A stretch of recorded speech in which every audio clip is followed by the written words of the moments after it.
नमस्कार दोस्तों, स्वागत है आपका आपके अपने YouTube चैनल फार्मर्स लव पे। तो आज जो अपनी क्लास है, वैसे आज की क्लास में जूलॉजी के क्वेश्चंस की अपलोड करने वाला था। ठीक है, जूलॉजी के क्वेश्चंस की क्लास प्रोवाइड करवाने का था, बट पहले मैंने सोचा पहले एक बार रिवीजन कर लेते हैं जो अपना जेट का जो सिलेबस है।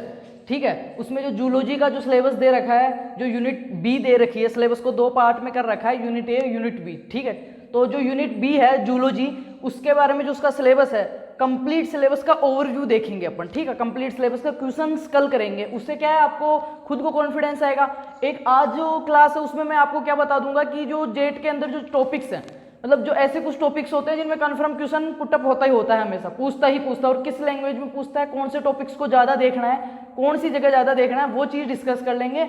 एक अपना पूरा सिलेबस का अब इतना टाइम बचा नहीं है ना, तो एक बार दोबारा से आपके माइंड में पूरा रोटेशन हो जाएगा ना, तो बहुत अच्छा हो जाएगा। और फिर कल जैसे ही जूलॉजी के क्वेश्चंस करोगे ना, एक बार दोबारा से फिर से जब दिमाग में पूरी चीज़ घूमेगी ना, तो बहुत अच्छे से आपका रिवीजन हो जाएगा, बहुत अच्छे से याद हो जाएगा, और 2 तारीख के लिए आप बहुत अच्छी तरीके से फिर तैयार हो जाओगे। ठीक है, तो आज अपन क्या करने वाले हैं, जो जूलॉजी का सिलेबस है उसका पूरा ओवरव्यू देखने वाले हैं। तो आपको क्या करना है, बिल्कुल कॉन्फिडेंट होकर, बिल्कुल शांति से पूरी क्लास को ध्यान से देखनी है। ठीक है, जो भी पूरा पढ़ा है पहले वो रिवाइज करते रहना है साथ के साथ। ठीक है, तो स्टार्ट करते हैं आज की क्लास। उससे पहले मैं थोड़ा सा बता दूं आपको कि एग्रीकल्चर का हमने कंप्लीट कर लिया है। ठीक है, अकॉर्डिंग टू सिलेबस एग्रीकल्चर की जो 3 पार्ट में था सिलेबस, एग्रोनॉमी, हॉर्टिकल्चर और एनिमल हस्बेंड्री, तो तीनों का जो पहले तो रिवीजन क्लासेस देख ली थी, उनमें साथ के साथ क्वेश्चंस देख लीजिए जो इंपॉर्टेंट क्वेश्चन थे। उसके बाद में 100 क्वेश्चन जो मैंने कल शाम को क्लास प्रोवाइड करवा दी थी, जिन्होंने नहीं देखा है ना वो एक बार देखें, उनसे मेरी रिक्वेस्ट। और जो भी नए व्यूवर्स है ना, एक बार चैनल के पेज को सब्सक्राइब कर दें, ताकि आगे बॉटनी के क्वेश्चंस, केमिस्ट्री के क्वेश्चंस, केमिस्ट्री की रिवीजन क्लासेज, और भी कोई अगर जेट एग्जाम को लेके डेट आगे पीछे हो रही है, काउंसलिंग को लेकर किसी भी प्रकार की कोई अपडेट हो ना, तो आपको मैं सबसे पहले दे सकूं। ठीक है, आप सबसे पहले अपडेट रहो, इसके लिए क्या करना है, चैनल को सब्सक्राइब करके बेल आइकन प्रेस कर देना। दूसरी चीज, ये जूलॉजी का कर रहे हैं आप, तो ये तो कर रहे हैं, बाकी जो क्लासेस नहीं देखे ना, तो एक बार देख लेना। चैनल के पेज पे जैसे विजिट करोगे, प्लेलिस्ट में जाओगे, जेट 2020 के नाम से एक प्लेलिस्ट बनी हो, जिसमें जो भी वीडियो हो ना आपके लिए बहुत ज़्यादा इंपॉर्टेंट वीडियो है, बहुत ही ज़्यादा यूजफुल होने वाली है, तो सारी देख लेना जिन्होंने नहीं देखा है। बाकी क्लास स्टार्ट करते, और शेयर तो करना है ही, वो तो दोबारा से कहने की जरूरत है नहीं। जितने भी आपके साथ वाले क्लासमेट्स हैं या फ्रेंड्स हैं जो भी जेट, ICR, BHU की तैयारी कर रहे हैं, सबको शेयर करना है। ठीक है, तो क्लास स्टार्ट करते हैं आज की जूलॉजी के सिलेबस की। जूलॉजी का मतलब क्या होता है पहले ये समझो, जंतु विज्ञान। ठीक है, जंतु विज्ञान में अपन क्या पढ़ने वाले हैं, क्या स्टडी करने वाले हैं, इतना सा कॉमन सेंस की चीज है कि जूलॉजी में क्या करेंगे, जंतुओं के बारे में। तो जंतुओं के बारे में क्या स्टडी करेंगे, एक कोई जंतु है, ठीक है, एक कोई जीव है, उसके जन्म से लेके उसकी जो प्राकृतिक मृत्यु है, जो नेचुरल रूप से उसकी डेथ हो रही है, प्राकृतिक मृत्यु है, उसके बीच में जितना भी घटनाक्रम हुआ है, जितनी भी क्रियाएं हुई है ना, जितनी भी जो क्रियाएं हैं या घटनाएं हैं, उन सभी का अध्ययन करेंगे जूलॉजी में। क्या करेंगे, एक जीव है कोई भी, ठीक है, उसके जन्म से लेके, उसके जन्म से पहले की जो भी घटनाएं हैं, जैसे युग्मक निर्माण वगैरह, निषेचन वगैरह, वहां से लेके जब तक वो मरता नहीं है, प्राकृतिक मृत्यु, अगर किसी हादसे में मर जाता है कोई जंतु है, ठीक है, वो उसकी किशोरावस्था से पहले ही मर जाता है, तो उसकी पूरी घटनाओं का अपन अध्ययन नहीं कर पाते। तो क्या है, उसकी प्राकृतिक मृत्यु तक, किसी जीव के जन्म से लेकर उसकी प्राकृतिक मृत्यु के बीच का जो घटनाक्रम है या जो काल है, उसको क्या क्या बोलते हैं, वैसे बोलते तो उसको आयु है। ठीक है, एज जो सभी जंतुओं की अलग अलग होती है, और एज का जो संपर्क है ना, मतलब जो आकार पे निर्भर कभी नहीं करता। जंतु का जो आकार है, शरीर का आकार है ना, वो आयु उस पर कभी भी निर्भर नहीं करती है। छोटे जंतुओं की भी आयु अधिक हो सकती है, बड़े जंतु की आयु कम हो सकती है। ठीक है, तो आयु का आकार से कोई संबंध नहीं होता है, ये चीज आपको याद रखनी है। बाकी अपन पढ़ने क्या वाले हैं कि एक जीव का जन्म से लेकर मृत्यु तक जितनी भी क्रियाएं हो रही हैं, उन सभी का अध्ययन जूलॉजी में करते हैं। ठीक है, तो स्टार्ट करते हैं आज की क्लास। तो आप नॉर्मली सोच सकते हो, एक जीव सबसे पहले आ रहा है, अगर अपने नेचुरल मतलब प्राकृतिक में आ रहा है, प्रकृति में एक जीव, तो कहाँ से आएगा, सबसे पहले अपना को क्या पढ़ना पड़ेगा, उसके बारे में जनन। वैसे अगर सिलेबस की बात करूँ तो 3 चीज दे रखी है जेट के सिलेबस में। क्या क्या दे रखा है, एक तो एनिमल किंगडम, जंतु जो जगत है वो, एक इन्वर्टिब्रेट्स जो अकशेरुकी प्राणी, और कशेरुकी प्राणी, कशेरुकी प्राणी। ठीक है, 2-3 चीज दे रखी है। तो सबसे पहले अपन पढ़ते हैं कि एक जीव जो प्रकृति में आ रहा है, ओवरव्यू देख रहे हैं जूलॉजी का, पूरा एंड तक देखनी है क्लास को। तो मतलब जो ओवर जीव है एक, ठीक है, सीधा सीधा ऐसे समझो कोई नई संतति है, नया कोई जीव है, वो इस प्रकृति में आ रहा है, इस संसार में आ रहा है। तो सबसे पहले क्या पढ़ेंगे अपन कि वो किस जनन के द्वारा जनन हो रहा है उसमें। ठीक है, उसके जो संतान है वो जो आ रही है अपने नई संतान या जो भी नया जीव आ रहा है वो कैसे आया, जब उसके जो जनक है उन्होंने क्या किया, जनन किया। जो उसके जनक है, पेरेंट्स हैं, उन्होंने क्या किया, जनन किया। तो पहले चीज आती है अपनी जनन जूलॉजी के अंदर।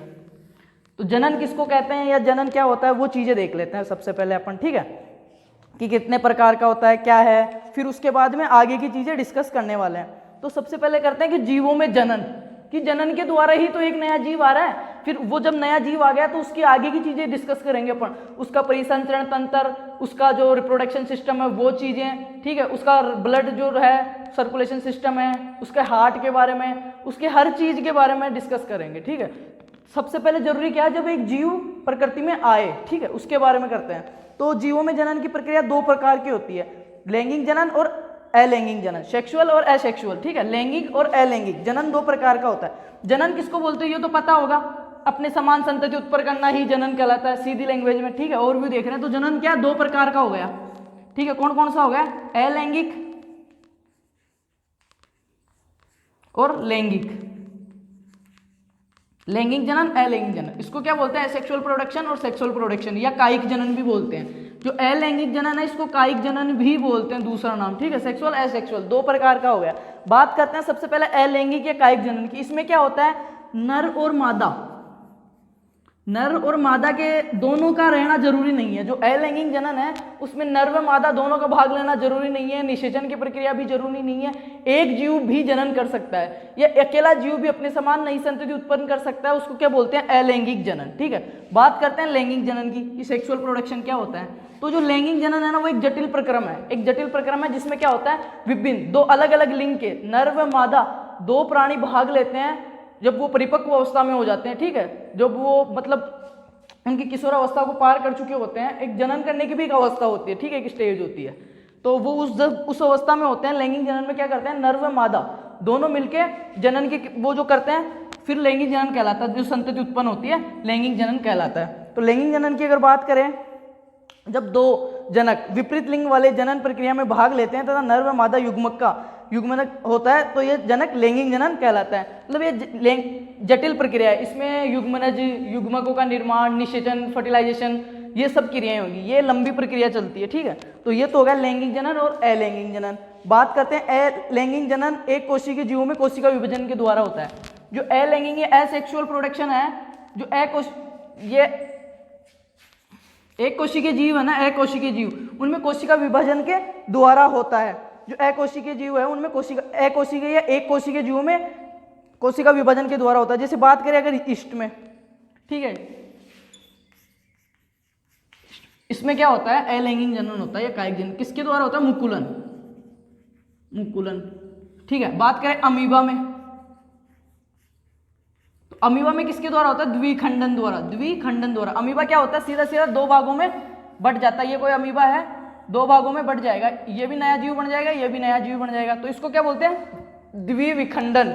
और जो यीस्ट होता है उसमें क्या होता है, मुकुलन के द्वारा होता है, ठीक है। ये संरचना है उसकी, सपोज दैट उसमें क्या होता है, ये थोड़ा सा अलग से बन जाएगा, फिर जो तीसरी स्टेप है उसमें ये टूट के ये अलग हो जाएगा और ये अलग, तो ये दो प्राणी बन गए, तो ये हो गया अलैंगिक जनन, ठीक है। जो अकोशिकीय या एक कोशिकीय जीवन में कोशिका विभाजन के द्वारा होता है, सेल डिवीजन के द्वारा होता है। नेक्स्ट बात करते हैं अलैंगिक प्रजनन संरचनाएं। इसमें शब्द आएगा जूस्पोर, बहुत इंपॉर्टेंट चीज है, जूस्पोर। जूस्पोर किसको बोलते हैं, पहले तो जूस्पोर जो है अलैंगिक जनन से संबंधित है। जूस्पोर किसको बोलते हैं, इस प्रकार की संरचनाओं में कुछ चलनशील संरचनाएं होती है जिन्हें अलैंगिक चल बीजाणु या जूस्पोर कहते हैं। जो ये संरचनाएं बन रही है ना अलैंगिक जनन की, इनमें कुछ चल संरचनाएं होती है, चल बीजाणु होते हैं, ठीक है, जो गति करते हैं, उनको क्या बोलते हैं, जूस्पोर्स बोलते हैं। बात करते हैं नेक्स्ट अलैंगिक जनन की संरचनाएं कुछ जीवों में, जो मोस्ट में बता देता हूँ। पेनिसिलियम में किसके द्वारा होता है, कोनोडिया द्वारा। जो पेनिसिलियम है उसमें कोनोडिया जो संरचना बनती है उसके द्वारा अलैंगिक जनन होता है पेनिसिलियम में। हाइड्रा में होता है कलिका के द्वारा, ठीक है, हाइड्रा में होता है कलिका के द्वारा। जो स्पंज है, स्पंज उसमें होता है जेम्यूल के द्वारा, बहुत इंपॉर्टेंट चीज है जेम्यूल। जो स्पंज है उसमें अलैंगिक जनन जेम्यूल के द्वारा होता है, ठीक है। बात करें हाइड्रा की तो कलिका के द्वारा होता है। ब्रायोफिल्म जो पत्थर चट्टा है, आपने सुना होगा पत्थर चट्टा या ब्रायोफिल्म, जिसकी पत्ती को ही मतलब पत्ती से ही नया पेड़ तैयार कर सकते हैं, वो भी कायिक जनन का या अलैंगिक जनन का ही उदाहरण है, ठीक है। बात करते हैं आगे की, तो पादपों में कायिक जनन या प्रवर्धन की इकाई जैसे ऊपरी विस्तारी, ये जो चीजें होती है जैसे प्याज हो गया अपने, इनमें जो उगाते हैं अपन, जो काम में लेते हैं, ऊपरी भूस्थारी, सरजोम या जिसको बोलते हैं राइजोम, इनको क्या बोलते हैं, इन जो संरचना है ना, इनको प्रोपोग्यूल बोलते हैं। अपनी लैंग्वेज में क्या बोलते हैं, जूलॉजी किसके, प्रोपोग्यूल, आधा गया यूल, प्रोपोग्यूल किसको बोलते हैं, इनको। और जू स्पोर पता है ही, स्पंज में जेम्यूल के द्वारा होता है कायिक जनन, ठीक है। ये तो बात हो गई अपनी जनन की। पादपों में यह प्रावस्था कायिक प्रावस्था कहलाती है। कौन सी, वृद्धि का यह काल किशोर अवस्था की प्रावस्था कहलाता है। बात करें स्ट्रोबेंथस कुनियाना, जो नीला कुरंजी है, स्ट्रोबेंथस कुनियाना इसका बोटनिकल नेम है, नीला कुरंजी, वो 12 वर्ष के बाद ही जो पुष्प देता है, 12 वर्षों में एक बार पुष्प देता है। तो उसका लास्ट ईयर मतलब 2018 के अंदर देखे गए थे, अगस्त के अंदर उसमें पुष्प। अब वो कब देगा, 12 साल बाद ही। उसका क्या नाम है, नीला कुरंजी, ठीक है। नेक्स्ट बात करते हैं, अधिकांश स्तनधारी अपने पूर्व जनन काल में जनन के लिए सक्रिय रहते हैं, इस कारण उन्हें सतत प्रजनक कहते हैं। युग्मक 2 प्रकार के होते हैं। अब जनन हो रहा है लैंगिक जनन, तो इसमें लैंगिक जनन हो रहा है तो युग्मकों की आवश्यकता पड़ेगी। युग्मक क्या होते हैं, 2 प्रकार के होते हैं। कौन कौन से होते हैं युग्मक, 2 प्रकार के, समयुग्मक और विषम युग्मकी। ये बात कर रहे हैं अपन आकार व आकृति के आधार पे। जो युग्मक है ना, उनकी आकार व आकृति के आधार पर अगर क्लासिफिकेशन आप पढ़ोगे तो 2 प्रकार के होंगे, समयुग्मक और विषम युग्मक। समयुग्मक में क्या होता है, नर व मादा युग्मक, जो नर और मादा युग्मक दोनों की आकृति समान होती है। जबकि विषम युग्मक में क्या होता है, नर युग्मक और मादा युग्मक की आकृति भिन्न भिन्न होती है। विषम युग्मकी का अगर अपन उदाहरण देखें तो मनुष्य में क्या है, जो नर युग्मक शुक्राणु है, नर युग्मक शुक्राणु है, उसकी आकृति ऐसे होगी सपोज दैट। तो मादा जो युग्मक अंडाणु है वो गोल होता है, ठीक है। ये इसमें सिर हो गया, पूंछ हो गई, मध्य भाग हो गया, ये शुक्राणु हो गया, ये अंडाणु हो गया। तो इनके आकार और आकृति में अलग अलग हो गया। तो ये क्या है, विषम युग्मकी का उदाहरण है। मनुष्य एक विषम युग्मकी का उदाहरण है। और समयुग्मकी में क्या हो गया, एक क्लेडोफेरा शैवाल आता है, ठीक है। क्लेडोफेरा नाम का एक शैवाल आता है, उसके नर व मादा युग्मक, जैसे उसका नर युग्मक ऐसा है ना, तो मादा युग्मक भी ऐसा होगा। देख के पता नहीं लगा सकते, आकार और आकृति में समान होते हैं, ठीक है। समयुग्मकी विषम युग्मकी समझ में आ गया। बात करते हैं नेक्स्ट, इसके बाद में देखते हैं अपन, सीधा चलते हैं अपन। युग्मक का नाम आया तो युग्मक जनन देख लेते हैं सीधा, ठीक है। कशेरू के प्राणियों के बारे में पढ़ रहे हैं तो युग्मक जनन देख लेते हैं। युग्मक जनन वगैरह सारी चीज यहीं पे क्लियर कर लेते हैं। युग्मक जनन होता क्या है पहले तो ये देखते हैं, फिर युग्मकों के प्रकार वगैरह। तो जंतुओं में नर व मादा जनन कोशिकाओं के द्वारा युग्मक निर्माण की क्रिया के फलस्वरूप, जंतुओं के अंदर नर व मादा जनन कोशिकाएं हैं, जो नर व मादा की जो जनन कोशिकाएं हैं उनके द्वारा जो जनन प्रक्रिया है, जंतुओं में नर व मादा जनन कोशिकाओं के द्वारा युग्मक निर्माण की क्रिया के फलस्वरूप, जो युग्मक निर्माण की क्रिया है उसके फलस्वरूप जब युग्मकों का निर्माण होता है उसको युग्मक जनन बोलते हैं, ठीक है। नर व मादा कोशिकाओं के द्वारा जो जनन कोशिका है। युग्मक एक प्रकार से द्विगुणित कोशिका से अगुणित कोशिका का रूपांतरण होता है। जो युग्मक होते हैं वो एक प्रकार से द्विगुणित कोशिका से, 2n कोशिका से n अगुणित कोशिका का रूपांतरण होते हैं। वो कैसे होते हैं वो आगे देखते हैं, ठीक है। युग्मक निर्माण की क्रिया 3 चरणों में पूर्ण होती है। जो युग्मक निर्माण की क्रिया है ना वो 3 चरणों में पूर्ण होती है। कौन कौन से हैं, जो प्रथम चरण, द्वितीय चरण और तृतीय चरण। प्रथम जो अपना चरण है युग्मक निर्माण की क्रिया का वह गुणन प्रावस्था, ठीक है, गुणन प्रावस्था। द्वितीय जो है वो है वृद्धि प्रावस्था, तृतीय है परिपक्वन प्रावस्था, परिपक्वन प्रावस्था। युग्मक निर्माण की क्रिया में 3 चरण होते हैं, गुणन प्रावस्था, वृद्धि प्रावस्था और परिपक्वन प्रावस्था। शुक्राणु जनन और युग्मकों के जो है 2 प्रकार के होते हैं। युग्मक 2 प्रकार के होते हैं, कौन कौन से, नर युग्मक और मादा युग्मक। अब बात करें अपन जूलॉजी पढ़ रहे हैं जंतुओं के बारे में तो मनुष्य की बात करेंगे, ठीक है, मेनली। तो मनुष्य के जो युग्मक है 2 प्रकार के हो गए। कौन कौन से हो गए, नर युग्मक और मादा युग्मक। नर युग्मक को क्या बोलते हैं, शुक्राणु, ठीक है, और मादा युग्मक को क्या बोलते हैं, अंडाणु। तो ये युग्मकों का वो तो देख ही लिया था, समयुग्मकी विषम युग्मकी। अब बात करते हैं युग्मकों के प्रकार। तो नर युग्मक और मादा युग्मक हो गए। नर युग्मक को बोलते हैं शुक्राणु, मादा युग्मक अंडाणु। तो ये तो बात हो गई। अब बात करते हैं शुक्राणु जनन की, ठीक है। शुक्राणु जनन की क्रिया जो है वो 2 चरणों में पूर्ण होती है। पहले बात करते हैं नर युग्मक शुक्राणु के बारे में, फिर अंडाणु के बारे में, फिर निषेचन के बारे में। फिर निषेचन हो गया, शुक्राणु अंडाणु बन गए, जब इनका जनन हो गया फिर निषेचन हो जाएगा। उसके बाद में क्या होगा, भ्रूण। भ्रूण के बारे में पढ़ेंगे, एम्ब्रियोलॉजी के बारे में। जब भ्रूण का हो गया पूरा फिर पढ़ेंगे प्रसव के बारे में। उसके बाद में प्रसव के बाद में मतलब क्या हुआ, एक संतान है वो आ जाती है, ठीक है। उसके बाद में पढ़ेंगे उसका ब्लड से जो है, जो उसका रक्त परिसंचरण तंत्र है, उसका जो जो है वो सारी चीजें पढ़ने वाला है, ठीक है। तो बात करते हैं शुक्राणु जनन की क्रिया 2 चरणों में पूर्ण होती है, स्पर्मेटिड्स का निर्माण और शुक्राणुओं का निर्माण। 2 चरण लगते हैं शुक्राणु का निर्माण होने में, कौन कौन से? पहला तो स्पर्मेटिड्स का निर्माण, और दूसरा जो है वो शुक्राणु का निर्माण। पहले स्पर्मेटिड्स बनेंगे फिर शुक्राणु बनेंगे, ठीक है। 2 चरण में पूर्ण होगी शुक्राणु निर्माण की क्रिया। बात करते हैं आगे, संपूर्ण शुक्र जनन की क्रिया गुणन प्रावस्था, वृद्धि प्रावस्था व परिपक्वन प्रावस्था। जो मैंने 3 चरण बताए संपूर्ण शुक्र जनन की क्रिया, शुक्राणु निर्माण की जो क्रिया है गुणन प्रावस्था, वृद्धि प्रावस्था और परिपक्वन प्रावस्था को पार करके ही शुक्राणु का निर्माण होता है, ठीक है। स्पर्मेटिड्स से शुक्राणु के निर्माण की क्रिया स्पर्मियोजेनेसिस कहलाती है। जो ये स्पर्मेटिड्स बन रहा है इससे जो शुक्राणु बन रहा है, जो ये क्रिया है ना बीज की, ये क्या कहलाती है? स्पर्मियोजेनेसिस। स्पर्मियोजेनेसिस याद रखना ये वर्ड्स, स्पर्मियोजेनेसिस, ठीक है। किसको बोलते हैं? स्पर्मेटिड्स से। स्पर्मियोजेनेसिस किसको बोलते हैं? स्पर्मेटिड्स से शुक्राणु निर्माण की जो क्रिया है वो स्पर्मियोजेनेसिस कहलाती है। नेक्स्ट बात करते हैं स्पर्मियोजेनेसिस के बारे में। स्पर्मेटिड्स क्या होते हैं? गोलाकार पूंछ रहित अगतिशील अयुग्मित होते हैं। जो स्पर्मेटिड्स होते हैं वो क्या होते हैं? गोलाकार पूंछ रहित।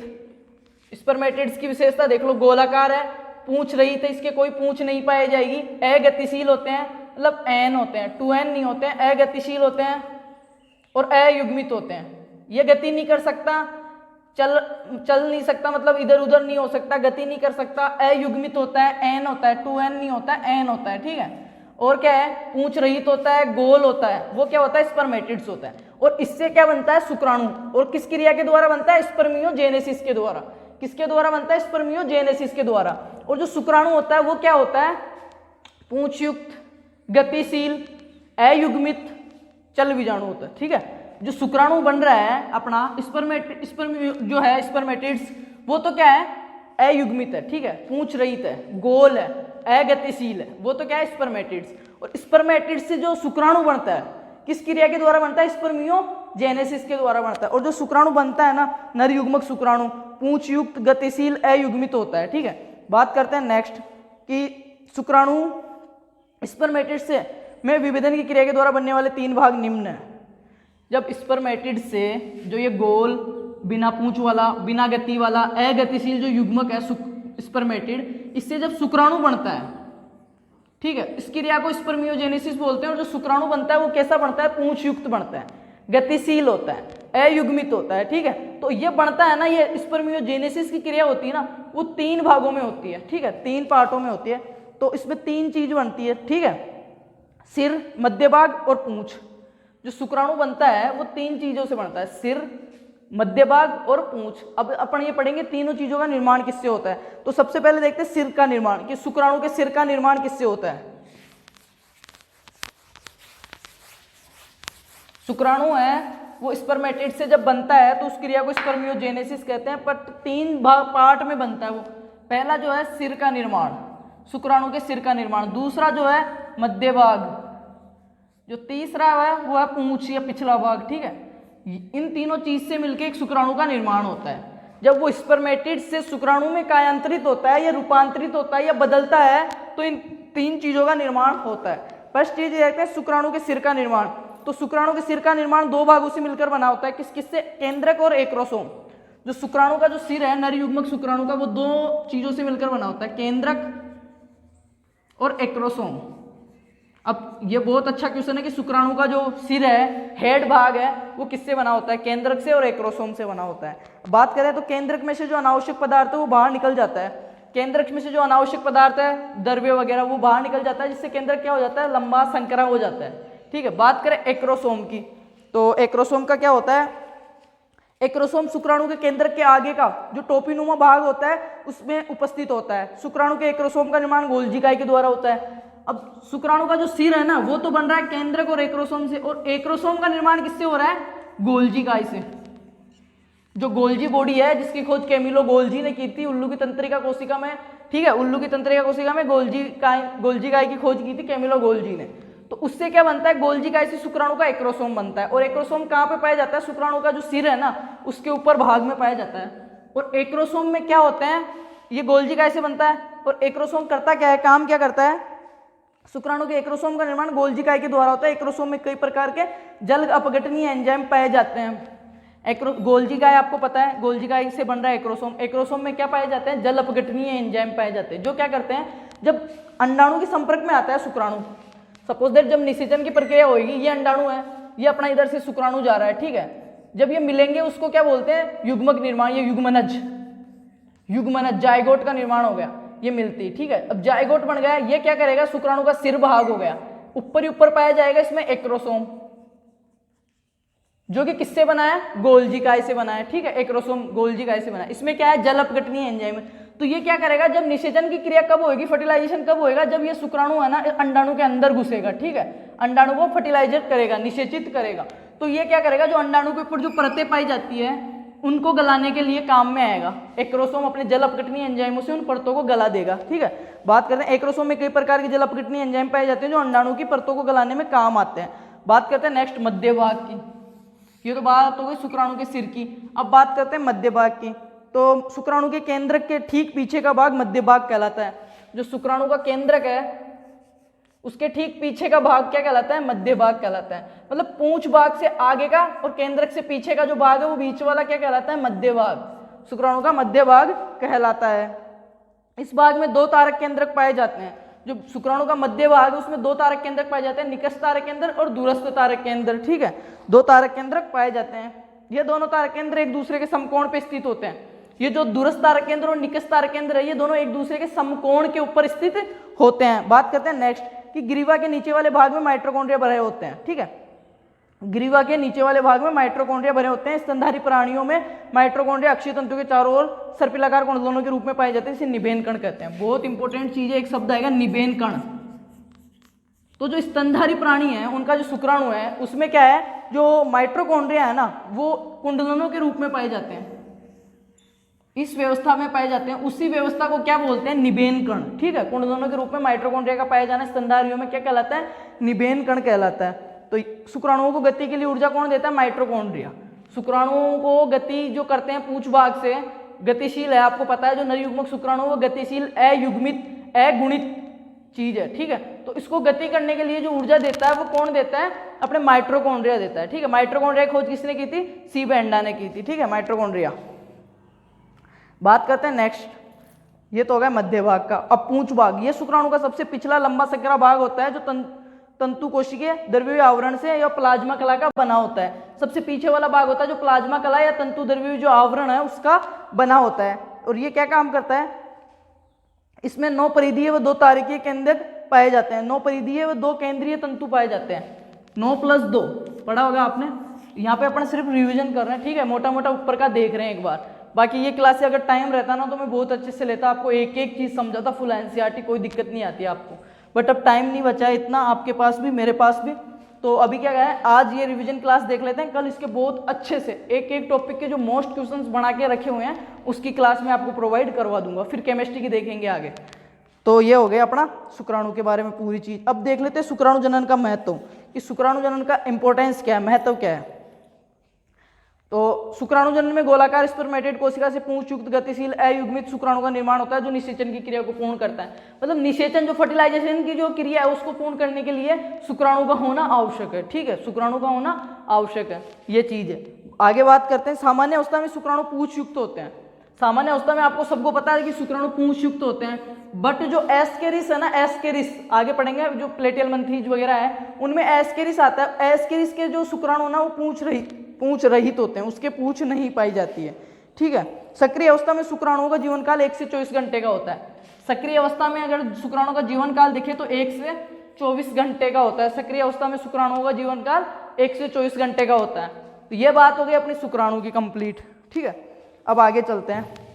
नेक्स्ट जो अपन देख रहे थे कि युग्मक 2 प्रकार के होते हैं, नर युग्मक और मादा युग्मक। तो नर युग्मक अपना शुक्राणु था, स्पर्मेटिड से उसका निर्माण स्पर्मियोजेनेसिस कहलाता है। ये चीज पूरी हमने देख ली। 3 भाग होते हैं, सिर, मध्य भाग और पूंछ भाग। सिर का निर्माण 2 से होता है, केंद्रक और एक्रोसोम से। एक्रोसोम का निर्माण गोल्जी काय से होता है। एक्रोसोम क्या करता है, जल अपघटनीय एंजाइम पाए जाते हैं जो अंडाणु की परत को गलाने में काम आता है, जो निषेचन में मदद करता है। मध्य भाग को क्या बोलते हैं, ग्रीवा या गर्दन बोलते हैं, जिसमें माइटोकॉन्ड्रिया भरे होते हैं जो क्या करते हैं, शुक्राणु को ऊर्जा देते हैं, ठीक है। और पूंछ क्या करती है, उसको चलने में सहायता करती है। ये कंप्लीट हो गया। अब देखते हैं दूसरा नंबर का जो था अपना मादा जो युग्मक थे, अंडाणु जिसको बोलते हैं, तो अपन यहीं पे देख लेते हैं अंडाणु। अंडाणु बनने से पहले क्या होगा, अंडजनन, oogenesis, ये चीज देख लेते हैं, ठीक है। अंडजनन की क्रिया की शुरुआत प्रीमोर्डियल जनन कोशिकाओं के द्वारा होती है, परंतु यह क्रिया शुक्राणु जनन से जटिल होती है, ठीक है। अंडाणु जनन जो है, अंडजनन है, उसकी क्रिया की जो शुरुआत है प्रीमोर्डियल जनन कोशिकाओं के द्वारा होती है, प्रीमोर्डियल अंडजनन कोशिकाओं के द्वारा होती है। और यह क्रिया शुक्राणु जनन से भी जटिल प्रक्रिया है। शुक्राणु में तो क्या हो रहा था, सिर्फ वो स्पर्मेटिड्स का निर्माण हुआ, उससे 3 भागों में विभेदित होकर शुक्राणु बन गया, 3 भाग मैंने बता दिया। ये थोड़ी क्या है, जटिल प्रक्रिया है, ठीक है। आगे देखते हैं, अंडजनन की क्रिया को 3 चरणों में बांटा गया है, वही गुणन प्रावस्था, फर्स्ट सेकंड थर्ड, वही गुणन प्रावस्था,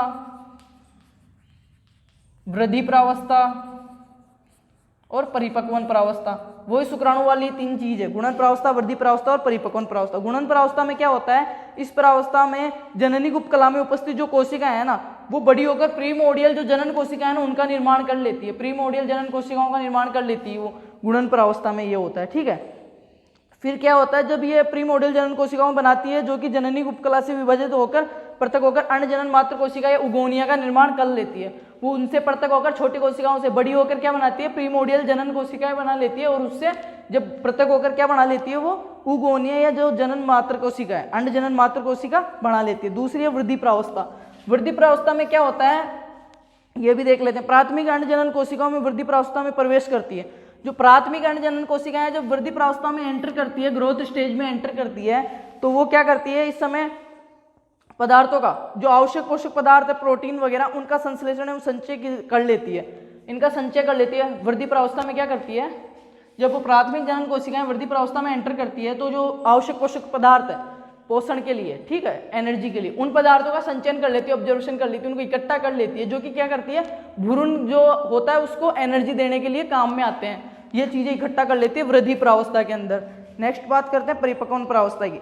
उससे पहले वृद्धि प्रावस्था का थोड़ा सा देख लेते हैं, आपने पढ़ लिया होगा, यहाँ पे थोड़ा मोटा मोटा देख लेते हैं, क्लास बड़ी हो जाएगी फिर, ठीक है। एक चीज आपने देखी होगी कि पीतक किसको बोलते हैं, जो अंडाणु के अंदर जो योग होता है ना, पीला पीला पदार्थ, उसको बोलते हैं पीतक, ठीक है। उसके बारे में देख लेते हैं, वहां से क्वेश्चन एक पुटअप होता है, आपने सारी चीज पढ़ ली होगी। परिपक्वन प्रावस्था जो पढ़ते हैं, वृद्धि अवस्था की पूरी होने के उपरांत अर्धसूत्री विभाजन शुरू हो जाता है, जिसमें समजात गुणसूत्रों के जो जोड़े बनने लगते हैं। पीतक की मात्रा के आधार पर अंडों के प्रकार, ठीक है, पीतक की मात्रा के आधार पे अंडों के प्रकार, जो एग्स हैं उनका जो क्लासिफिकेशन है पीतक योग के आधार पे, योग की जो मात्रा है ना उसके आधार पे, तो इसमें से हमेशा क्वेश्चन आता है, तो ये चीज आपकी कंफर्म होनी चाहिए। एक बार मोटा मोटा देख लेते हैं, आप पढ़ लेना फिर, ठीक है। पीतक की मात्रा के आधार पर, तो अपीतकी अंडे या अल्पपीतकी अंडे कौन कौन से होते हैं, इसमें सीधा पूछ लेता है कीटों के अंडे हैं, अपीतकी, समपीतकी, ऐसे। और अच्छा क्वेश्चन है, ज्यादा डीपली देखने की जरूरत नहीं है, थोड़ा सा देखने की जरूरत है, ठीक है। अपीतकी अंडे, अपीतकी साफ समझ में आ रहा है, अपीतकी, अल्पपीतकी, जिनमें पीतक या योग की मात्रा बहुत कम या न के बराबर होती है, अपीतकी अंडे कहलाते हैं, ठीक है। तो इसको क्या बोलते हैं, उच्चतर स्तनीय, जिनमें अप्राप्य प्लेसेंटा पाया जाता है, जिसमें अप्राप्य प्लेसेंटा पाया जाता है, जो उच्च स्तनीय है। उच्च स्तनीयों में कौन आता है, मनुष्य आता है, ठीक है। मनुष्य के जो नर युग्मक और मादा युग्मक हैं, जो अंडे हैं, उनमें क्या है, पीतक नहीं पाया जाता है, ठीक है, ये खुद गतिशील होते हैं। बात करते हैं सूक्ष्म पीतकी अंडा, जिसमें पीतक की मात्रा बहुत कम पाई जाती है, सी और चिन के अंडे, ठीक है, मार्सुपियर स्तनधारियों के, आदिम कशेरुओं के सूक्ष्म पीत की। बात करते हैं मध्य पीत की अंडा, पीतक की मात्रा ना तो कम होती है ना ज्यादा होती है। एक तो हो गया अल्प पीत की, एक होता है नगण्य या कम पीत की, एक होता है अभी जो देख रहे हैं अपन मध्य पीत के अंडे, मध्य पीत की अंडे। मध्य पीत के अंडे क्या होते हैं, ठीक है, मध्य पीत की, जिनमें पीतक की मात्रा ना तो कम होती है, योग की मात्रा ना ज्यादा होती है, मध्य की होती है, वह क्या कहलाते हैं, मध्य पीत की अंडे कहलाते हैं। जैसे कि जो पेट्रोमाइजोन है लंगस मछली, उसके, मेंढक व एम्फीबियस के। अब आता है नेक्स्ट बहुपीत की अंडे, बहुपीत की अंडे, जिनमें पीतक की मात्रा बहुत ज्यादा होती है या अधिक होती है, पीतक भरा होता है उन अंडों में, उनको क्या बोलते हैं, बहुपीत की अंडे। जैसे मछलियां, रेप्टिलाई, एवीज वर्ग के अंडे देने वाले स्तनधारी प्राणी, कीट वगैरह किस में आते हैं, बहुपीत के अंडों में आते हैं, क्योंकि इनका अंडे को जो पोषण मिलता है, अंदर जो उसकी क्रियाएं हो रही है वो पित्त के द्वारा मिल रहा है, तो इनमें पित्त की मात्रा बहुत ज्यादा होती है। अंडा शरीर के बाहर हो रहा है ना, ठीक है, उसका विकास, तो उसके लिए उसमें पोषण के लिए जरूरत तो पड़ती है। अब बात करें पित्त के वितरण के आधार पे, वो तो थी मात्रा के आधार पे। अब बात करें अगर वितरण के आधार पे, तो समपीत के अंडे, इन अंडों में पित्त का वितरण पूरे अंडे में समान रूप से होता है, ठीक है। जो सूक्ष्म पीत के अंडे थे ना, वो क्या कहलाते हैं, समपीत के अंडे। केंद्रक पीत के अंडे, पीतक की मात्रा अंडों के केंद्रक के अंदर पाई जाती है। जो पीतक है, ये अंडा है, इसमें जो पीतक की मात्रा है वो बीच में पाई जाएगी। ये किसका उदाहरण है, केंद्रपीत के अंडे किसका उदाहरण है, जो कीटों के अंडे हैं ना वो केंद्रपीत के अंडे होते हैं। ध्रुवपीत के अंडे, इसमें क्या होता है, यहीं पे और यहाँ पे दोनों ध्रुवों पे पीतक की मात्रा बहुत ज्यादा पाई जाती है। और ये कौन से है, बहुपीत की वाले अंडे, ठीक है। अब नेक्स्ट बात करते हैं, ऐसे अंडे जिनके ऊपर कैल्शियम कार्बोनेट का कवच होता है वो सकोस अंडे कहलाते हैं या क्लाइडोरिक एग कहलाते हैं। जो सरीसृप और पक्षियों के अंडे हैं ना, उनके ऊपर कैल्शियम कार्बोनेट का कवच पाया जाता है, उनको सकोस या क्लाइडोरिक एग कहते हैं, सकोस अंडे कहते हैं। और ऐसे अंडे जिनके ऊपर प्रत्येक अंश का भविष्य पहले से निर्धारित होता है, ठीक है। ऐसे अंडे जिनके प्रत्येक अंश का भविष्य पहले से निर्धारित होता है वह अंडे निर्धारी अंडे या मोजेक अंडे कहलाते हैं। जो एस्केलमंथीज, प्लेटियलमंथीज, आर्थ्रोपोडा, जो इनके क्या हो है, प्रत्येक मतलब जो अंडे का जो भाग है ना उसका पहले से ही निर्धारित होता है कि किस भाग से क्या बनेगा। जो संतान बन रही है ना, वो उस अंडे के किस भाग से कौन सी चीज बनने वाली है ये पहले से निर्धारित होता है। उनको क्या बोलते हैं, मोजेक या निर्धारी अंडे। ये हो गया अपना। नेक्स्ट देखते हैं, अब जनन के बारे में देख लिया, ठीक है। फिर शुक्राणु जनन और अंड जनन दोनों चीजें देख ली, शुक्राणु का निर्माण देख लिया, शुक्राणु की संरचना देख ली। अब होता है जब शुक्राणु और अंडाणु हो गए तो अब क्या होएगा, निषेचन होएगा। जब शुक्राणु और अंडाणु आपके समझ में आ गए हैं तो निषेचन के बारे में थोड़ा सा देख लेते हैं, फर्टिलाइजेशन के बारे में कि निषेचन क्या होता है। नर व मादा युग्मकों का अगुणित केंद्रक परस्पर संलयित होकर द्विगुणित युग्मनज का निर्माण करता है। निषेचन की क्रिया अंडे को विकसित होने के लिए प्रेरित करती है। क्या करते हैं, जब नर और मादा जो युग्मक है वो दोनों जब मिलते हैं, उनका केंद्रकों का जो संलयन होता है, दोनों केंद्रक आपस में मिलते हैं, उस क्रिया को क्या बोलते हैं, निषेचन बोलते हैं, ठीक है। और निषेचन क्या करता है, अंडे के विकास को आगे की ओर प्रेरित करता है निषेचन, ठीक है। जेम्स ग्रे के अनुसार निषेचन एक जटिल प्रक्रिया है जिसमें दो प्रक्रियाएं संपन्न होती है। जो जेम्स ग्रे वैज्ञानिक थे, जेम्स ग्रे, उनके अनुसार निषेचन एक जटिल प्रक्रिया है जिसमें दो प्रक्रियाओं के अंतर्गत ये शामिल होती है। कौन कौन सी, सक्रियण और उभय मिश्रण। सक्रियण और उभय मिश्रण बात करें, दो कौन कौन सी क्रियाएं हैं जिसके बाद में या जिनके अंतर्गत निषेचन होता है, सक्रियण और उभय मिश्रण। सक्रियण और उभय मिश्रण, ठीक है। तो सक्रियण को क्या होता है, सक्रियण में एक्टिवेशन और उभय मिश्रण एम्फीवैक्सिस, ठीक है। सक्रियण में क्या होता है, अंडाणु में शुक्राणु का प्रवेश होते ही वल्कुटी क्षेत्र में मुख्य क्रिया का उत्तेजित हो जाना। जब अंडाणु है इसमें शुक्राणु प्रवेश करेगा, ऐसे आएगा, इसकी परत को गला के जैसे ही प्रवेश करेगा तो अंडे के अंदर की जो वल्कुटी क्षेत्र में इसके चारों ओर जो क्रियाएं होने वाली है वो क्रियाएं बढ़ जाती है या सक्रिय हो जाती है, उसको क्या बोलते हैं, सक्रियण बोलते हैं, एक्टिवेशन, ठीक है, उसको बोलते हैं एक्टिवेशन। उभय मिश्रण में क्या होता है, नर व मादा युग्मकों का अगुणित पराग केंद्रों के संलयन को उभय मिश्रण कहते हैं। जब ये आके इसको टच करके इसकी परत को गलाता है तब उसमें पूरी क्रियाएं स्टार्ट हो जाती है। और जब इन दोनों के जो केंद्रक है, अयुग्मित केंद्रक हैं, जब आपस में मिलते हैं उसको उभय मिश्रण बोलते हैं, ठीक है, उभय मिश्रण बोलते हैं या एम्फीमैक्सिस बोलते हैं। निषेचन के प्रकार, अब जो निषेचन अपना वो भी दो प्रकार का होता है, बाह्य निषेचन और आंतरिक निषेचन। बाह्य निषेचन जो शरीर के बाहर हो रहा है और दूसरा आंतरिक निषेचन। तो निषेचन क्या हुआ, नर व मादा जो युग्मक है, अयुग्मित युग्मक है, उनका संलयन होना ही, उनके केंद्रों का मिलना ही निषेचन कहलाता है। निषेचन दो, जेम्स ग्रे के अनुसार एक जटिल प्रक्रिया है जो दो प्रक्रियाओं के अधीन होती है। कौन कौन सी, सक्रियण और उभय मिश्रण। सक्रियण में क्या होता है, जब अंडाणु है, अंडाणु के संपर्क में आ रहा है शुक्राणु, जैसे ही संपर्क में आता है तो अंडाणु के अंदर जो वल्कुटी क्षेत्र में उसके जो कवर के नीचे वाले क्षेत्र में जो क्रिया है ना वो एक्टिव हो जाती है, उसको एक्टिवेशन या सक्रियण बोलते हैं। उभय मिश्रण में क्या होता है, जब नर युग्मक शुक्राणु, मादा युग्मक अंडाणु, इन दोनों के जो अयुग्मित केंद्रक है वो आपस में जब मिल जाते हैं, संलयन हो जाता है, उसको क्या बोलते हैं, उभय मिश्रण बोलते हैं। उसके बाद में हमने देखा कि निषेचन के दो प्रकार होते हैं, बाह्य निषेचन, आंतरिक निषेचन। बाह्य निषेचन क्या होता है, प्राणियों के शरीर के बाहर, जलीय माध्यम में या किसी भी माध्यम में होता है, पर प्राणी के शरीर के बाहर होता है। मतलब नर ने अपने युग्मक छोड़ दिए, मादा ने अपने युग्मक छोड़ दिए, फिर बाहर निषेचन हो रहा है, एनवायरमेंटल में निषेचन हो रहा है, ठीक है, किसी दूसरे माध्यम में, दूसरे मीडियम के अंदर निषेचन हो रहा है, दूसरे मीडियम में जाके दोनों मिल रहे हैं, नर युग्मक और मादा युग्मक, उसको क्या बोल रहे हैं, बाह्य निषेचन। आंतरिक निषेचन में क्या होता है, शरीर के अंदर ही मिलते हैं, ठीक है। बाह्य निषेचन के उदाहरण मेंढक, हाइड्रा, स्टारफिश, सी अर्चिन वगैरह। ठीक है। बाह्य निषेचन भी दो प्रकार का होता है, समुद्री जल में और शुद्ध जल में। ये अपने को इतना नहीं देखना है। बात करते हैं आंतरिक निषेचन। यदि शुक्राणुओं को शरीर में मोचित किया जाए तो ऐसा निषेचन आंतरिक निषेचन कहलाता है। कि शुक्राणुओं को, ठीक है, जो नर युग्मक है या किसी कोई सा भी एक युग्मक शरीर के अंदर मोचित किया जा रहा है तो उसको, और निषेचन की जो प्रक्रिया है, फर्टिलाइजेशन, जो दोनों का केंद्रक मिल रहे हैं, नर युग्मक और मादा युग्मक का जो संलयन हो रहा है वो किसी भी प्राणी के शरीर में, बॉडी के अंदर हो रहा है ना, तो उसको आंतरिक निषेचन बोलते हैं। जैसे मनुष्य को ले लो, सरीसृप को ले लो, इसमें क्या होता है, मनुष्य अपने जो शुक्राणु है ना वो मादा शरीर के अंदर मोचित करता है। ठीक है। जो नर युग्मक शुक्राणु है वो नर के द्वारा मादा की जो बॉडी है उसके अंदर मोचित किए जाते हैं, तो ये क्या हो गया, आंतरिक निषेचन का उदाहरण हो गया। ठीक है। बात करते हैं आगे निषेचन की क्रियाविधि। निषेचन में क्या होता है, इसकी क्रियाविधि क्या है, इसकी जो क्रिया है वो कैसे होगी। पहली चीज होगी शुक्राणु का अंडाणु तक पहुंचना। पहले तो जो शुक्राणु है ना वो अंडाणु तक पहुंचेगा। फिर क्या होगा, नेक्स्ट जो है युग्मकों का संपर्क व निषेचन की क्षमता। युग्मकों का संपर्क, जो दोनों है निषेचन, नर युग्मक मादा युग्मक मिलेंगे, ठीक है, नर युग्मक जो मादा युग्मक है दोनों का संपर्क होएगा, फिर निषेचन क्षमता होगी, फिर एक्रोसोम की क्रिया व भेदन। फिर क्या होगा, जो शुक्राणु का एक्रोसोम है वो अंडाणु की जो क्रिया है, जो कवर है उसको भेदन करेगा, उसको मतलब अंदर जाने की कोशिश करेगा। फिर जब ये अंदर चला जाएगा तो क्या होगा, एक्टिवेशन, सक्रियण, जो अंडाणु है मादा युग्मक वो सक्रिय हो जाएगा। उसके बाद में क्या होगा, युग्मकों के जो पराग केंद्र है ना उनका संलयन होएगा। जब ये कवर, इसके कवर को हटा दिया, इसके संपर्क में आ गया, इसकी क्रियाएं बढ़ी, दोनों के केंद्रक मिल रहे हैं, वो 5 चीजें हो गई, 5 घटनाएं हो गई, उसके बाद कंप्लीट हो रहा है अपना निषेचन। ठीक है। आगे बात करते हैं युग्मों का संपर्क एवं निषेचन। एफ.आर. लिली तथा कुछ वैज्ञानिकों ने युग्मक संलयन को एक रासायनिक प्रक्रिया बताई है। ठीक है। एफ.आर. लिली एक वैज्ञानिक है, उसने युग्मक संलयन को क्या बताया, एक रासायनिक प्रक्रिया बताई है।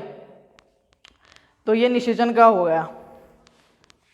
जाति विशेष परिपक्व अंडाणु के द्वारा स्रावित रसायन एवं परिपक्व शुक्राणु द्वारा स्रावित रसायन एंटी फर्टिलाइजिन होता है। एंटी फर्टिलाइजिन होता है मतलब नर युग्मक और मादा युग्मक दोनों एक स्पेशल एक वो स्रावित करते हैं फर्टिलाइजन। ठीक है। जिससे क्या होता है, एक दूसरे को इनको मिलने में या समझने में आसानी होती है। उसको क्या बोलते हैं, anti fertilizin. Fertilizin anti fertilizin के लिए ग्राहक की भांति कार्य करता है। ठीक है। अंडाणु तो करता है फर्टिलाइजन और जो शुक्राणु है वो करता है एंटी फर्टिलाइजन। तो इससे ये क्या है, एक ग्राहक की भांति काम करता है, मतलब उसको बुला लेता है। ठीक है। युग्मक दोनों एक जगह हो जाते हैं। फर्टिलाइजन के कार्य, एक चीज शुक्राणु का अंडाणु तक पहुंचना, ये कैसे पहुंचता है, बाह्य निषेचन में युग्मक अधिक संख्या में नजदीकी क्षेत्रों में छोड़ते हैं। जो बाह्य निषेचन हो रहा है ना उसमें क्या हो रहा है कि जो नर युग्मक है वो अपने शुक्राणु छोड़ रहा है ना, तो वो क्या करेगा, अधिक संख्या में छोड़ेगा। ठीक है। और आंतरिक निषेचन हो रहा है तो उसमें क्या हो रहा है, कम संख्या में छोड़ेगा। ठीक है। आगे देखते हैं, फर्टिलाइजन के कार्य देख लिए हैं। एंटी फर्टिलाइजन भी जाति विशिष्ट होता है। ठीक है। जो स्पर्म, जो शुक्राणु है ना वो एंटी फर्टिलाइजन का स्रावित करता है और जो अंडाणु है वो करता है फर्टिलाइजन का।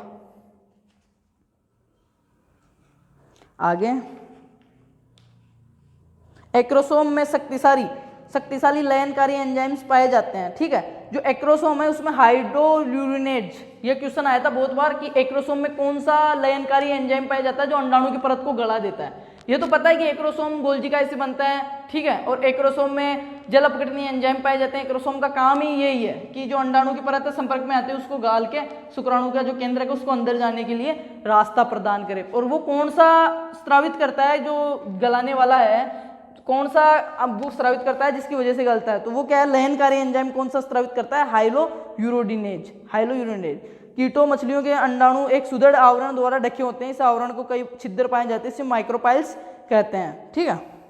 नेक्स्ट चीज देखते हैं, शुक्राणु हाइलोयूरोनिडेज एंजाइम का स्रावण करता है जो कि हाइलोयूरोनेक को अम्ल को घोल देता है या विघटित कर देता है। एक्रोसोम में हाइड्रोलिज एंजाइम के अलावा एक्रोसिन प्रोटीन लयनकारी एंजाइम भी पाया जाता है। 2 प्रोटीन लयनकारी एंजाइम पाए जाते हैं एक्रोसोम के अंदर। एक्रोसोम का काम ही यही है। ठीक है। मानव में एक ऐसी स्थिति जिसमें गोल्जिकाई एक्रोसोम में परिवर्तित नहीं हो पाता है। मानव के अंदर एक ऐसी स्थिति जिसमें गोल्जिकाई, आपको पता है गोल्जिकाई से हो रहा था एक्रोसोम का निर्माण, एक्रोसोम और केंद्रक मिलकर कर रहे थे शुक्राणु के सिर का निर्माण। ठीक है। मानव में एक ऐसी स्थिति जिसमें जो गोल्जिकाई है ना वो एक्रोसोम में परिवर्तित ही नहीं हो पाता है, तो उसको क्या बोलते हैं, ग्लूकोस्पर्मिया। क्या बोलते हैं, ग्लोबुजोस्पर्मिया। नेक्स्ट और ये तो हो गया अपना शुक्राणु का, जीवों में जनन देख ही लिया, ठीक है। अब देखते हैं मानव जनन तंत्र। तो मानव जनन तंत्र में पहले देखते हैं नर जनन तंत्र, ठीक है, नर जनन तंत्र। तो नर जनन तंत्र में देखते हैं। तो नर जनन तंत्र के बारे में थोड़ा सा मैं आपको बता देता हूँ। पहले शरीर में वर्षण उदर गुहा के बाहर एक थैली या धानी में स्थित होते हैं, जिसे वर्षण कोश या स्क्रोटम कहते हैं। नर के अंदर जो वर्षण है ना, वर्षण वो क्या होते हैं, शरीर गुहा, जो शरीर का जो भाग है ना, बॉडी जो वैलेंट है उससे बाहर स्थित होते हैं, ठीक है, एक स्क्रोटम या थैली में। उसको क्या बोलते हैं, वर्षण कोश या स्क्रोटम कहते हैं। वर्षण कोश का तापमान शरीर के तापमान से लगभग 2 से 2.5 डिग्री कम होता है। जो वर्षण कोश है उसका तापमान लगभग शरीर के तापमान से 2 से 2.5 डिग्री कम होता है, ठीक है। बहुत अच्छी चीज है कि ये आपको पता होना चाहिए कि शरीर का जो टेम्परेचर है, बॉडी का टेम्परेचर उससे 2 से 2.5 डिग्री कम होता है। ये पूछ लेता है कई बार क्वेश्चन। नेक्स्ट बात करें, वयस्कों में वृषण कोष अंडाकार होते हैं। कैसे होते हैं, जो वृषण कोष है वो अंडाकार होते हैं, और इनमें क्या होता है, इनकी लंबाई 4 से 5 सेमी व चौड़ाई 2 से 3 सेमी होती है। लंबाई 4 से 5 और चौड़ाई 2 से 3 सेमी होती है, ठीक है। सोमनिफेरम ट्यूबल, शुक्र जनन नलिकाएं शुक्राणुओं का निर्माण करती है। जो शुक्राणुओं का निर्माण कौन करती है, जो सोमनिफेरम ट्यूबल्स है, ठीक है। सोमनिफेरम ट्यूबल शुक्र जनन नलिकाएं, उनके द्वारा शुक्राणुओं का निर्माण होता है। शुक्र जनन नलिका में 2 प्रकार की कोशिकाएं होती है, नरजन्म कोशिका और सर्टोली कोशिकाएं। जो नरजन्म कोशिकाएं होती है वो शुक्राणु का निर्माण करती है, और जो सर्टोली कोशिकाएं होती है वो पोषण प्रदान करती है, ठीक है। बात करते हैं लीडिंग कोशिकाएं या एंड्रोजन या पुंजक हार्मोन का संस्रावण करती है। ये क्वेश्चन बहुत अच्छा क्वेश्चन है कि जो लीडिंग कोशिकाएं हैं, ठीक है, लीडिंग कोशिकाएं वो कौन से हार्मोन का स्रावित करती है, जो पुंजन हार्मोन है, पुंजन, ठीक है, पुंजन हार्मोन, जिसका दूसरा नाम क्या है, जो ये करती है एंड्रोजन या पुंजन हार्मोन, उसका संश्लेषण कौन करता है, लीडिंग सेल्स, ठीक है। नेक्स्ट देखते हैं मादा जनन तंत्र के बारे में। तो मादा जनन तंत्र क्या हुआ है, एक बाह्य जननेंद्री, ये तो छोड़ो, ये काम का नहीं है आपके। जनन तंत्र के उपरोक्त सभी अंग एक जोड़ा स्तन ग्रंथि या मेमोरी ग्लैंड्स के साथ संरचनात्मक क्रियात्मक रूप से संयोजित होते हैं। डिम्ड वाहिनी, ये जो डिम्ड वाहिनी नली है उसकी लंबाई कितनी होती है, 10 से 12 सेमी, ठीक है, 10 से 12 सेमी। अंडाशय के पास डिम्ड वाहिनी का हिस्सा कीप के आकार का होता है, जिसे कीपक बोलते हैं। कीपक के किनारों के ऊपर उंगली जैसी संरचनाएं पाई जाती है, जिन्हें झालर या फिम्बरी बोलते हैं। जो कीपक होता है उसके ऊपर अंगुली नुमा संरचनाएं पाई जाती है मादा जनन तंत्र में, उसको फिम्बरी बोलते हैं, ठीक है। और तो क्या है,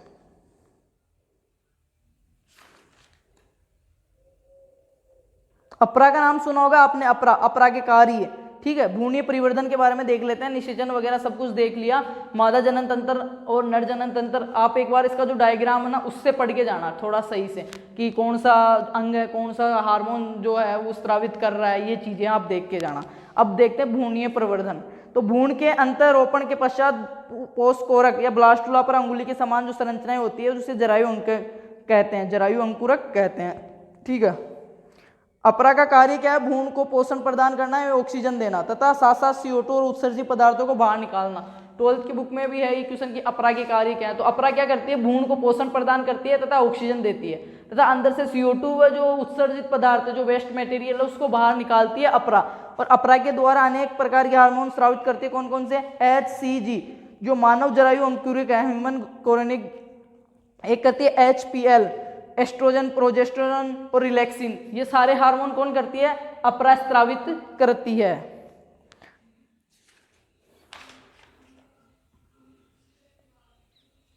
नेक्स्ट बात करते हैं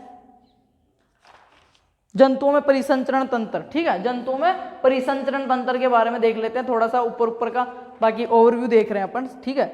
रक्त एक तरल संयोजी उत्तक है, बहुत ही अच्छा क्वेश्चन है कि रक्त है, तो रक्त क्या है, एक तरल संयोजी उत्तक है, आपको पता होना चाहिए ये चीज, ठीक है, कि रक्त क्या है, रक्त एक तरल संयोजी उत्तक है, तरल संयोजी उत्तक है। रक्त का संगठन, रक्त में संगठन में मुख्य रूप से 3 पदार्थ पाए जाते हैं, RBC, WBC और प्लेटलेट्स।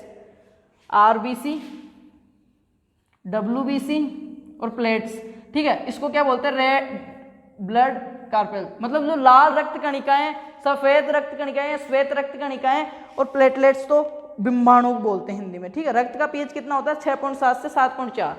रक्त का पीएच कितना होता है, 6.7 से 7.4 रक्त का पीएच होता है, ठीक है। रक्त एक तरल संयोजी उत्तक है। एक सामान्य मनुष्य में रक्त का औसत भार लगभग 5 लीटर पाया जाता है। पुरुषों में महिलाओं की तुलना में रक्त की तुलना 7.5% ज्यादा होती है।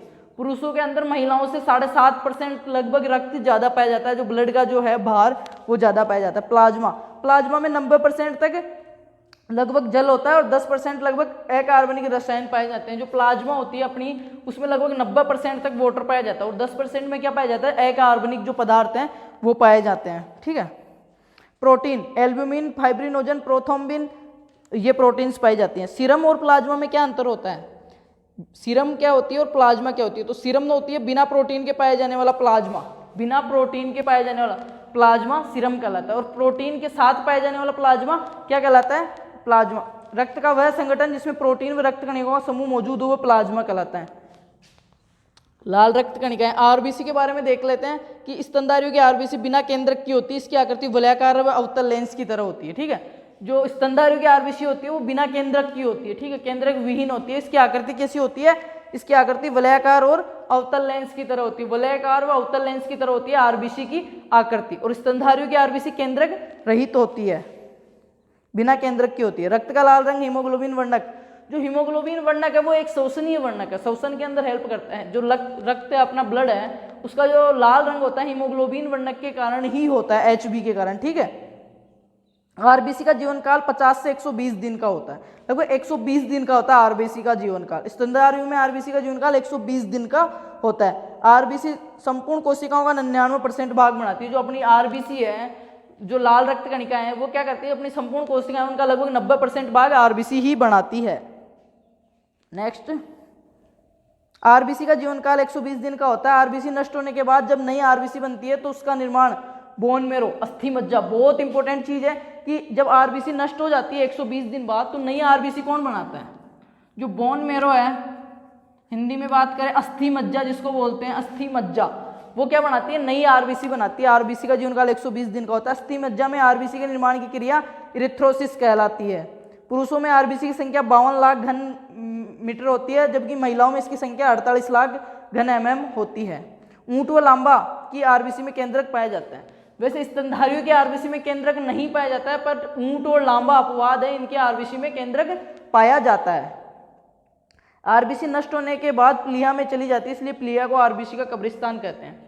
जो प्लीहा है, प्लीहा, उसको क्या बोलते हैं, आरबीसी का कब्रिस्तान। और जो बोन मेरो है, जो अस्थि मज्जा है, वहां पे क्या करते हैं, आरबीसी का निर्माण होता है और प्लीहा में आरबीसी नष्ट होती है, इसलिए आरबीसी का कब्रिस्तान कहते हैं। डब्ल्यूबीसी, बात करें डब्ल्यूबीसी की श्वेत रक्त कणिकाओं की, तो ये केंद्र युक्त होती है, इनका रंग सफेद होता है, केंद्र युक्त होती है। आरबीसी केंद्र विहीन थी और ऊंट और लांबा की जो है उसमें केंद्रक पाया जा रहा था। ठीक है। आरबीसी का जीवनकाल 2 से 5 दिन का होता है, सॉरी डब्ल्यूबीसी का जीवनकाल 2 से 5 दिन का होता है, जबकि आरबीसी का कितना था, 120 दिन का था। आरबीसी और डब्ल्यूबीसी का अनुपात कितना होता है, 600:1। आगे बात करें, ये लिम्फोसाइट्स वगैरह, ब्लड प्लेटलेट्स, ये थोड़ा डीपली हो जाएगा, आप इसको अपने हिसाब से आपके जो नोट्स है ना उसमें एक बार नजर फेर के जाओगे, ठीक है, एग्जाम से पहले। बाकी कल, आज तो ये रिवीजन क्लास ऐसे ही करवाएगी, आपको एक बार सिलेबस का वो हो जाए, पूरा ओवरव्यू हो जाए। बाकी कल अपन जो क्वेश्चंस देखने वाले ना, बहुत इंपॉर्टेंट क्वेश्चंस है, ठीक है, बहुत अच्छे से बनाए हुए हैं।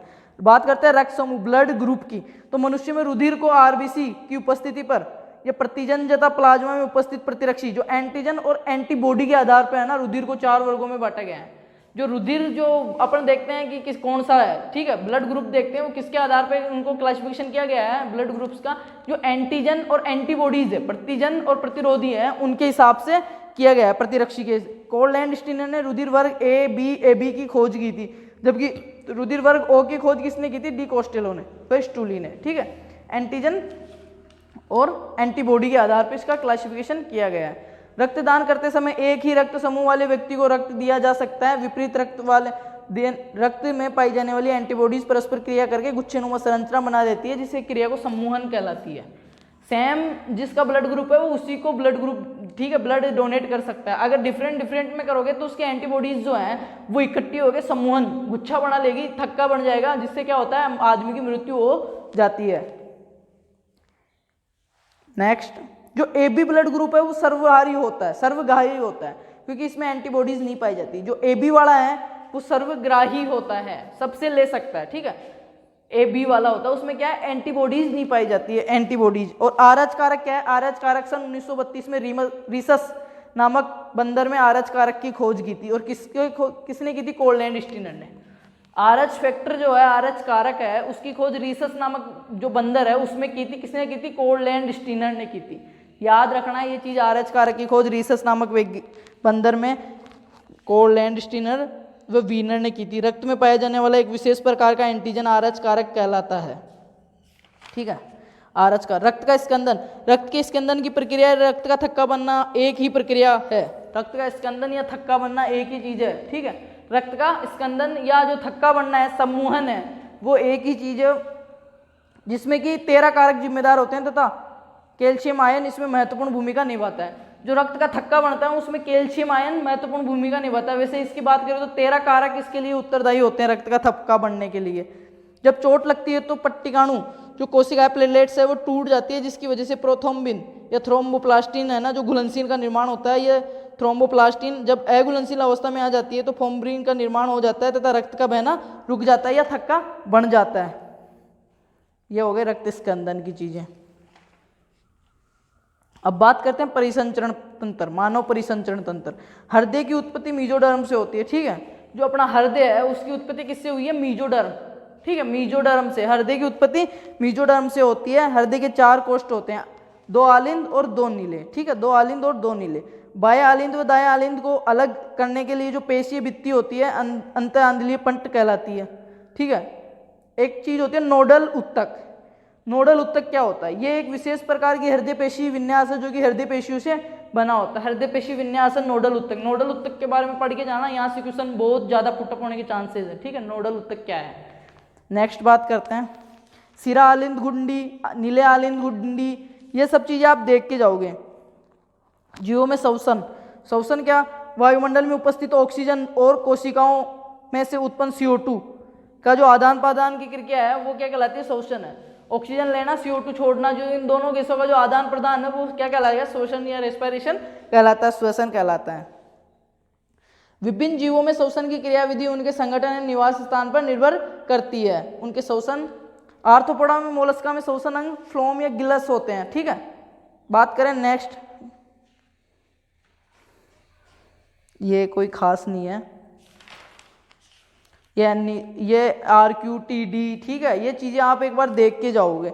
अभी इतना इस क्लास में समझा नहीं सकते ठीक से, मैं भी बता नहीं पा रहा हूँ। वैसे क्लास बना तो दिया आज की, पर पूरा मतलब वो नहीं कर पा रहा मैं, जैसा पढ़ाना चाहता था ना वैसा पढ़ा नहीं पा रहा हूँ, क्योंकि टाइम और फिर ऐसे कवर नहीं हो पा रहा है। ठीक है, फिर भी मैं करने की कोशिश कर रहा हूँ। एक बार आप ये क्लास देख लेना पूरी, आपको बहुत फायदा मिलेगा इससे।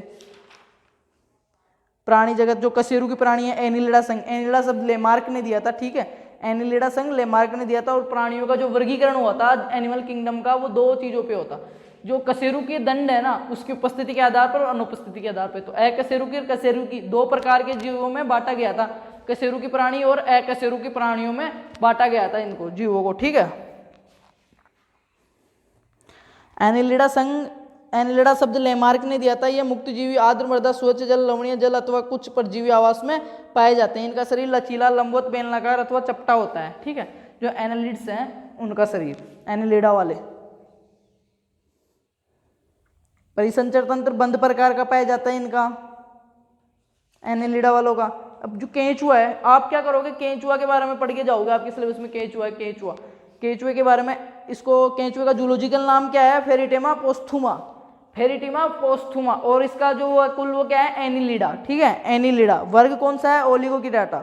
और इसकी जो जाति है वो है पोस्थुमा, इसका नाम वगैरह। और केंचुआ, भारतीय केंचुए की विस्तृत जानकारी प्रोफेसर क्रम जो KN बहल है, क्रम नारायण बहल, भारतीय केंचुए के बारे में सर्वप्रथम जो जानकारी दी थी बढ़िया रूप से, वो किसने दी थी? KN बहल, प्रोफेसर क्रम नारायण बहल के द्वारा दी गई थी।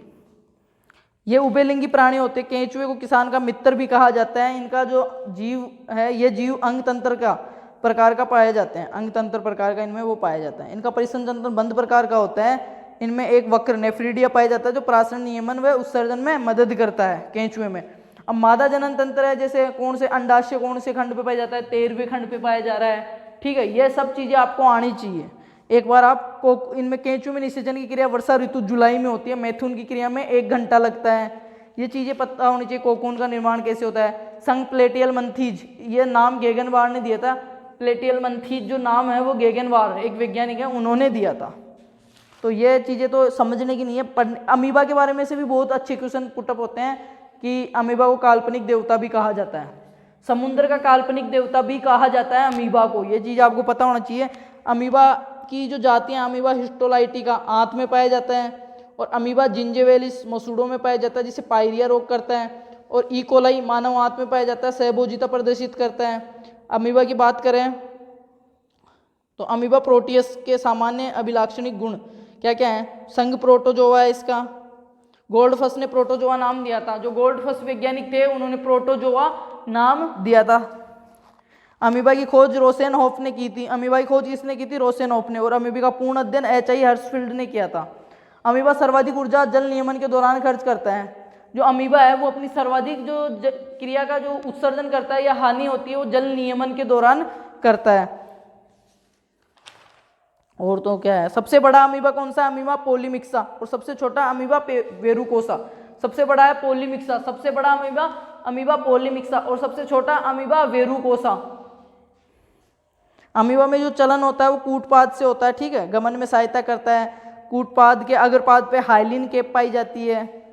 कूटपाद के अग्रपाद पे हाइलिन केप पाई जाती है। संघ मोलस्का की बात करें तो मोलस्का का नाम किसने दिया था? जॉनस्टन ने, ठीक है। माइकोलॉजी में क्या करते हैं? संघ के अध्ययन करते हैं माइकोलॉजी में। कॉन्कोलॉजी में क्या करते हैं? जंतुओं का अध्ययन। जो जंतुओं के ऊपर के कवच है ना उनके अध्ययन क्या कहलाता है? कॉन्कोलॉजी, ठीक है, कॉन्कोलॉजी। तो अब ये लगभग सिलेबस देख ही लिया हमने जूलॉजी का, कि एक जंतु के जन्म से लेकर उसकी मृत्यु तक की जितनी भी क्रियाएं हैं ना वो जूलॉजी में आती है। तो लगभग मैंने मोटा मोटा बता दिया है। एक बार आप जूलॉजी का आज इस क्लास के बाद में अपने जो नोट्स है ना उनसे रिवीजन कर लेना। बाद में क्या है ना, कल अपन जूलॉजी के क्वेश्चन सोल्व आउट करने वाला है, फिर परसों बोटनी के क्वेश्चंस करेंगे, फिर केमिस्ट्री के इसके जूलॉजी के बनाए हुए पड़े हैं, बस क्लास रिकॉर्ड करके आपको प्रोवाइड करवाने ही है। बाकी तैयारी करो अच्छे से, और जो बाहर का माहौल हो ना उसमें मत आओ, ठीक है। डरना नहीं है बिल्कुल भी, कॉन्फिडेंस के साथ पॉजिटिविटी के साथ पेपर देके आना है, और ये मेरे को बताना है क्लास से आपको कुछ फायदा हुआ है या नहीं हुआ है, कैसी लगी आपको क्लास, ठीक है। बाकी सबको best of luck, thank you.